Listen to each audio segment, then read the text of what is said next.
Good morning students. अब पिछली meeting में हमने जो लेसन किया था, कामचोर कहानी थी, उस पर आधारित आपको अभ्यास के प्रश्न दिए थे बनाने के लिए। तो कुछ बच्चों ने बनाए भी होंगे, तो उन्हीं को आज डिस्कस करते हैं। अब डिस्कस करने के बाद फिर मैं आपसे वे क्वेश्चन सुनूंगी भी। अपने आप ही मैंने नाम बोलना है, हैंड रेज नहीं करवाने। तो जिसका भी नाम बोला जाएगा वह आंसर सुनाएगा। तो क्वेश्चन आप ध्यान से सुनेंगे अभी जो डिस्कस होंगे। तो देखिए, फर्स्ट क्वेश्चन है, कहानी में मोटे मोटे किस काम के हैं, किन के बारे में और क्यों कहा गया है। इस कहानी में मोटे मोटे किस काम के हैं, किसके बारे में कहा गया है, बच्चों के बारे में कहा गया है। क्यों? क्योंकि वे बच्चे घर के किसी कामकाज में भी घर के किसी भी कामकाज में जरा सी भी मदद नहीं करते थे, केवल दिन भर खाते पीते और खेलते कूदते रहते थे और घर बेड पर बैठे बैठे ही जैसे बड़ों को, दूसरों को कुछ सामान लाने के लिए आदेश देते रहते थे। काम करने को लेकर बिल्कुल कामचोर हो चुके थे। केवल उधम मचाने के सिवाय ये बच्चे और कुछ भी नहीं करते थे। अपना काम करने की इनको जरा सी भी आदत नहीं थी, इस करके घर के लोग इनको मोटे मोटे कहकर पुकारने लगे थे। आया समझ? आया था ना पाठ में कि मोटे मोटे किस काम के, जब सभा हुई थी कि ये मोटे मोटे किस काम के हैं, बच्चों के बारे में ही कहा गया था।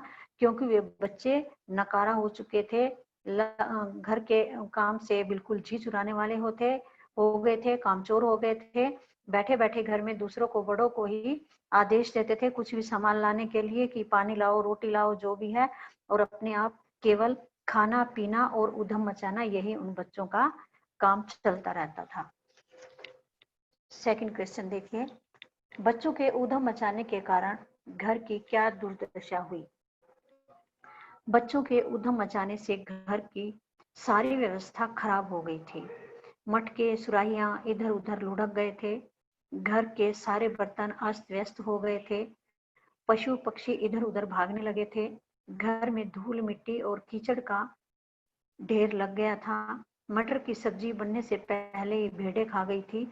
मुर्गियों के कारण कपड़े भी गंदे हो गए थे। यह अपने पाठ में पढ़ाई है कि बच्चों ने उधम मचाया।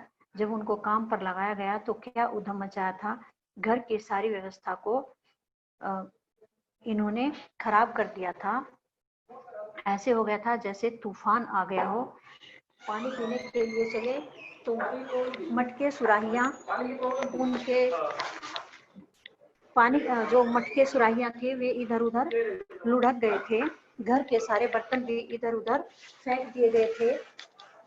बच्चे पानी लेने के लिए मटके, बाल्टियां, डोंगे, पतीले लेकर इधर उधर जाने लगे तो वो सारे इधर उधर फेंक दिए गए। घर में जो दरी थी उसको झाड़ा गया, झाड़ू से, डंडों से, वैसे तो सभी जगह मिट्टी मिट्टी हो गई। फिर उसमें पानी डाला गया तो कीचड़ कर दिया उन्होंने। और कभी मुर्गियों को इधर उधर उसमें मुर्गी खाने में रोकने के लिए लेकर जाने लगे तो इनको इधर उधर भगा दिया गया, जो कि सब चीजों में से पंजे मारते हुए इधर उधर भाग रही थी। किसी की चुन्नी गंदी कर दी, किसी की चद्दर गंदी कर दी। और उधर से दो भेड़ बकरियां थी, भेड़ थी, वे भेड़े भी जो सब्जी थी, मटर थी, उस मटर को खाने लगी। मटर की सब्जी बनाने से पहले ही मटरों को भेड़ों ने खा लिया और उनको डंडे मार रहे थे। तो भेड़ों के ऊपर डंडों का भी कोई असर नहीं था, क्योंकि भेड़ों के ऊपर क्या होता है, ऊन होती है ना, तो ऊन के कारण उन पर डंडों का भी कोई असर नहीं था। उधर से भैंसों का दूध निकालने के लिए भी वे भागे, तो वहां भैंसों को भी उन्होंने, भैंसों के पास भी वे चार बच्चे एक भैंस का दूध निकालने के लिए भागे, बाल्टियां लेकर भागे तो भैंस ने बाल्टी को भी लात मार दी थी। और गिलास कटोरे लेकर भागे, उनमें भी दूध की कोई भी बूंद नहीं गिर रही थी। इस तरह से घर में उन्होंने भयंकर उत्पात मचाया था, जिस कारण घर की दुर्दशा बहुत ही खराब हो गई थी। थर्ड क्वेश्चन, या तो बच्चा राज कायम कर लो या मुझे ही रख लो। अम्मा ने ये कब कहा और इसका क्या परिणाम हुआ। जो दादी अम्मा थी, जब बच्चों ने घर में उत्पात मचाया, चारों ओर सब कुछ बिखरा दिया, तो उस समय दादी ने कहा कि या तो इन बच्चों को रख लो घर में या मुझे ही रख लो। और इसका क्या परिणाम हुआ, अम्मा ने बच्चों द्वारा किए घर के हालात को देखकर ऐसा कहा था। जब पिताजी ने बच्चों को घर के कामकाज में हाथ बटाने की नसीहत दी थी, तब उन्होंने यह फैसला किया। इसके विपरीत सारे घर को तहस नहस कर दिया गया, चारों तरफ सामान बिखेर दिया गया, मुर्गियों और भेड़ों को घर में घुसा दिया गया, जिसका परिणाम यह हुआ कि काम करने के बजाय उन्होंने घर का काम कई गुना बढ़ा दिया था, जिससे अम्मा जी बहुत ही परेशान हो गई थी। उन्होंने पिताजी को साफ साफ कह दिया था कि या तो बच्चों से काम करवा लो या मैं मायके चली जाती हूँ। इसका परिणाम ये हुआ कि पिताजी ने घर की किसी भी चीज को बच्चों को हाथ न लगाने की हिदायत दे डाली, नहीं तो सजा के लिए तैयार रहने को कहा था। अब घर की हालात ऐसी हो गई, बच्चे पहले जैसे काम नहीं करते थे, कामचोर हो गए थे, तो उनको बोला गया था कि आप काम करो, यदि काम नहीं करोगे तुम खा खा कर मोटे हो गए हो, यदि काम नहीं करोगे तो तुम्हें रात का खाना नहीं दिया जाएगा, घर के कामकाज में हाथ बटाओ। और जब वो हाथ बटाने लगे, काम करने लगे, तो उनको काम करने का तो तरीका पता नहीं था, इस करके सारे काम उल्टे पुल्टे कर दिए, जिससे सारा सामान इधर उधर बिखरा दिया और मुर्गी भेड़ों को भी घरों में घुसा दिया, कीचड़ मचा दिया। तो काम करने की बजाय उन्होंने काम को कई गुना बढ़ा दिया, जिससे अम्मा बहुत अधिक परेशान हो गई और उन्होंने पिताजी को भी बोल दिया कि या तो इन बच्चे को संभाल लो या फिर मैं मायके चली जाती हूँ। तो इसके बाद पिताजी ने हिदायत दी कि अब कोई भी काम को हाथ नहीं लगाएगा, अब कोई भी बच्चा काम को हाथ लगाएगा तो को सजा मिलेगी। पहले तो उनको कह रहे थे कि तो तुम्हें वेतन भी मिलेगा, लेकिन उनके उल्टे पुल्टे काम देखकर को हटा दिया गया और यही सजा दी कि वे किसी भी काम को हाथ नहीं लगाएंगे, काम को हाथ लगाएंगे तो उनको खाना नहीं मिलेगा। और इनको किस तरह से बोला गया था, बच्चों को ये पूरा एक पंक्ति में खड़ा करके बटालियन की तरह, फौज की तरह खड़ा करके एक आदेश दिया गया था कि तुम्हें चेतावनी दी जाती है कि किसी भी वस्तु को हाथ लगाए तो तुम्हारा रात का खाना बंद हो जाएगा। अब नेक्स्ट क्वेश्चन देखिए, कामचोर कहानी क्या संदेश देती है? यह एक हास्य प्रधान कहानी है, हंसी वाली कहानी है ना। ये बच्चे उल्टे पुल्टे काम कर रहे, आप लोग पढ़ते होंगे तो हंसी आती होगी, तो इसे पढ़कर ही पता चलता है कि यह हास्य प्रधान कहानी है या हास्यप्रद भी बोल सकते हो। यह कहानी संदेश देती है कि बच्चों को उनके स्वभाव के अनुसार उम्र और रुचि ध्यान में रखते हुए काम करना चाहिए, जिससे वे बचपन से ही रचनात्मक कार्यों में लगन तथा रुचि का परिचय दे सकें। उनके ऊपर बड़ों की जिम्मेदारी थोपना बचपन को कुचलना है। अतः बड़ों को चाहिए कि समझदार बच्चा बनकर बच्चों के बीच में रहे और उन्हें सही दिशा प्रदान करें। इस कहानी में क्या संदेश दिया गया है कि बच्चों को उनके स्वभाव के अनुसार ही और उम्र के अनुसार, उनकी रुचि के अनुसार ही काम देना चाहिए। बच्चों की आयु तो है मान लो 10 साल की, और उनको काम के लिए बोले 25 साल का वजन उठाए, वो उठा देगा? 5 साल का बच्चा है, उसको बोलेंगे भैंस को खोल करके इधर उधर बांध दे, वो बांध देगा? नहीं। बच्चों की उम्र भी देखी जाती है, उनकी रुचि भी ध्यान में रखी जाती है और उनके स्वभाव के बारे में भी पता करके उसके हिसाब से उनको काम पर लगाना चाहिए। बचपन में उनकी जो रुचि है और लगन का उनके बारे में जान लेना चाहिए। उनके ऊपर बड़ों की जिम्मेदारी नहीं थोपनी चाहिए, जिससे उनका बचपन न कुचला जा सके। इसलिए बड़ों को भी क्या चाहिए कि बच्चों के बीच में बच्चा बन करके उनको सही दिशा प्रदान करे, उनको सही उचित सलाह दे, जिससे वह सही रास्ते पर चले, न कि इस पाठ में जैसे बच्चे कर रहे हैं ऐसे उल्टे पुल्टे काम करें। नेक्स्ट क्वेश्चन है, क्या बच्चों ने उचित निर्णय लिया कि अब चाहे कुछ भी हो जाए हिलकर पानी भी नहीं पिएंगे?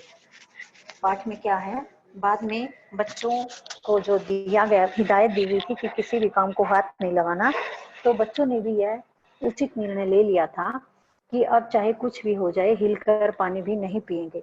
तो क्या बच्चों का यह निर्णय उचित था? बच्चों द्वारा लिया गया यह निर्णय उचित नहीं था, क्योंकि स्वयं हिलकर पानी न पीने का निश्चय उन्हें और भी कामचोर बना देगा।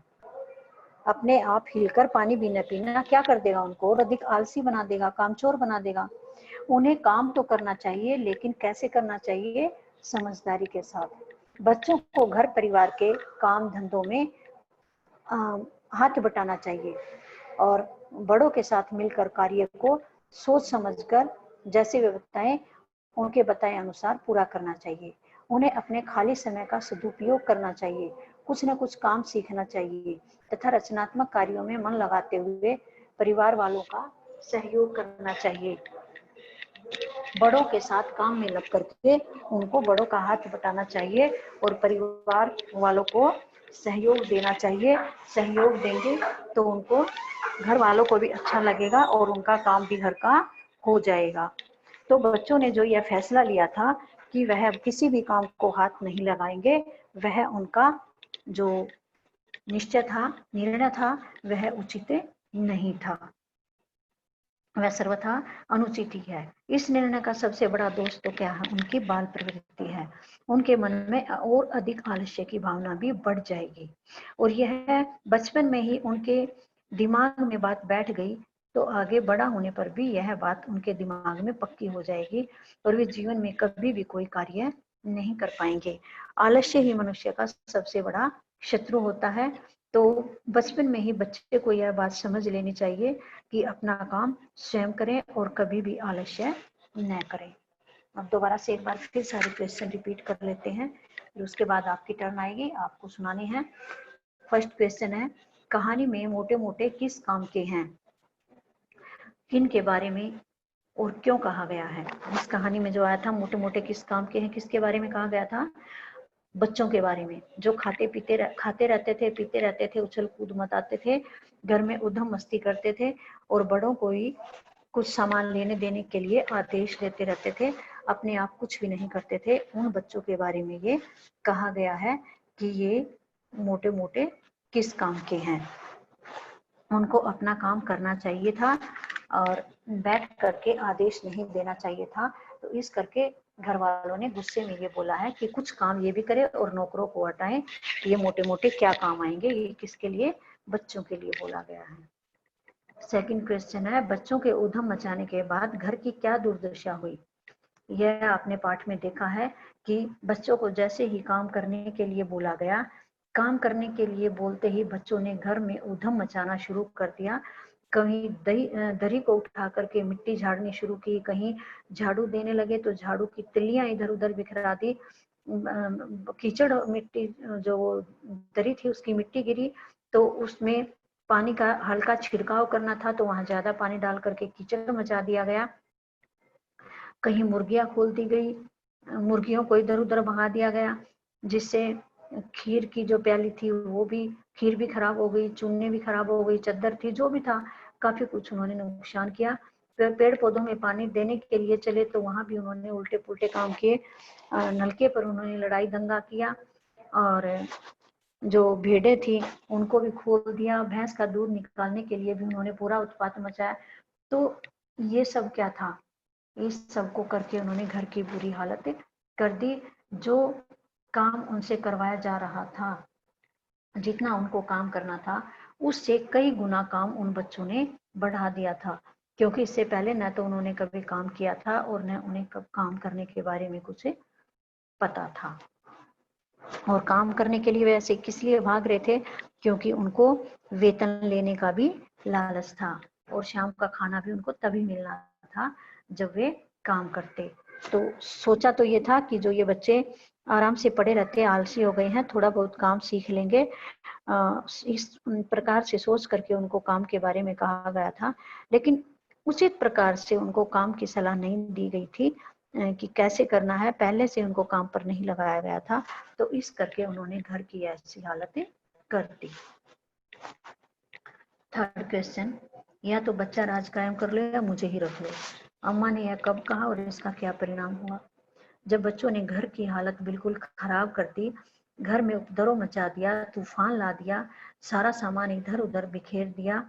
घर में सभी जगह भेड़ें घूम रही हैं, मुर्गे घूम रहे हैं, कीचड़ मिट्टी हो गया है, बर्तन इधर उधर तोड़ फोड़ दिए हैं, भैंस को भी खोल दिया, दूध को भी पिला दिया। इन सारी चीजों से तंग आकर के अम्मा ने कहा था कि या तो इन बच्चों को समझा लो या फिर मुझे ही घर में रख लो, नहीं तो मैं अपने मायके चली जाऊंगी। उसके बाद इनके पिताजी ने इन बच्चों को एक पंक्ति में खड़ा करके फौज को पूरी तरह से, जैसे फौज को आदेश दिया जाता है उसी प्रकार से इनको खड़ा करके आदेश देकर कहा गया कि रात आप किसी भी काम को हाथ नहीं लगाओगे, यदि किसी काम को हाथ लगाओगे तो तुम्हारा रात का खाना बंद कर दिया जाएगा। इसलिए उनको ये हिदायत दी गई थी।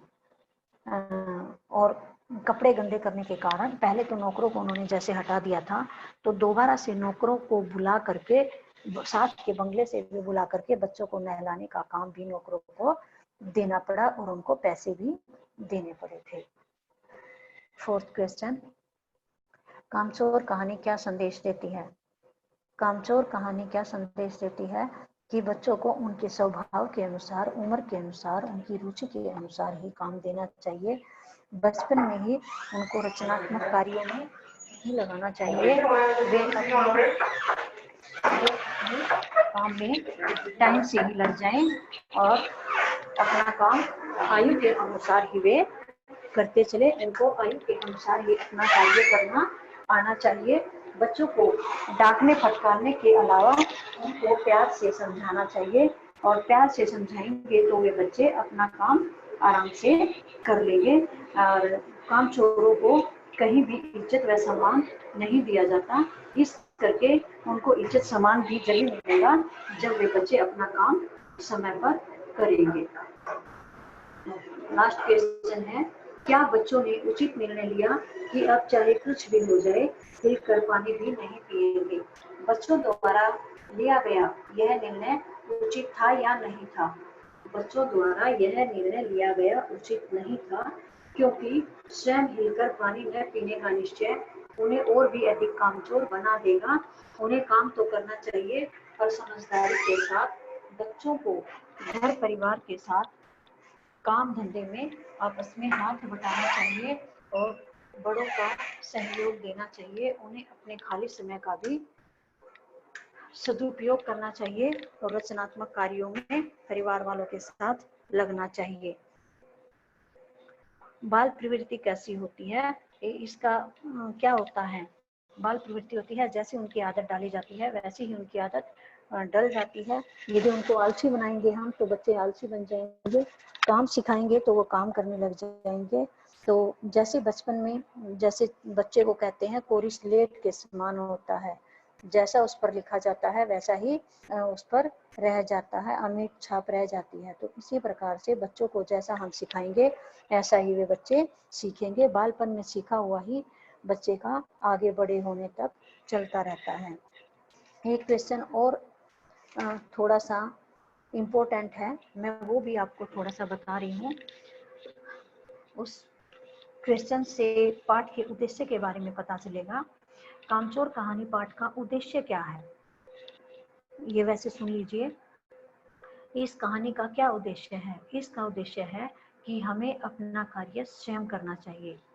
कैसे करना चाहिए? हमें अपना कार्य स्वयं करना चाहिए। अपने कार्य के लिए किसी दूसरे के ऊपर निर्भर नहीं रहना चाहिए। बिना सोचे समझे किसी भी प्रकार का कोई कार्य नहीं करना चाहिए। आलस्य को अपने समीप नहीं फटकने देना चाहिए। आलस्य व्यक्ति जीवन का सबसे बड़ा शत्रु होता है। कहानी में लेखक जीवन में नकारापन और कामचोरी को त्याग कर आगे बढ़ने के लिए कहता है। इसलिए इस कहानी का ये उद्देश्य है कि जीवन में नकारापन और कामचोरी को त्याग कर हमें अपना कार्य स्वयं करके आगे बढ़ना चाहिए, या अपना कार्य स्वयं करने का लक्ष्य बनाना चाहिए। दोबारा से देखिए आंसर। इस कहानी का उद्देश्य है कि हमें अपना कार्य स्वयं करना चाहिए। हमें अपने कार्यों के लिए किसी पर भी निर्भर नहीं रहना चाहिए। बिना सोचे समझे किसी भी प्रकार का कोई भी कार्य नहीं करना चाहिए। आलस्य को कभी भी अपने नजदीक नहीं आने देना चाहिए। आलस्य व्यक्ति का सबसे बड़ा शत्रु होता है। इस कहानी में लेखक जीवन में नकारेपन को और कामचोरी को त्यागने के लिए कहता है और आगे बढ़ने के लिए कहता है। तो हमें अपने जीवन का मूल उद्देश्य बनाना चाहिए और अपने लक्ष्य को जीवन में धारण करके आगे बढ़ना चाहिए। वो कब बढ़ा जाएगा?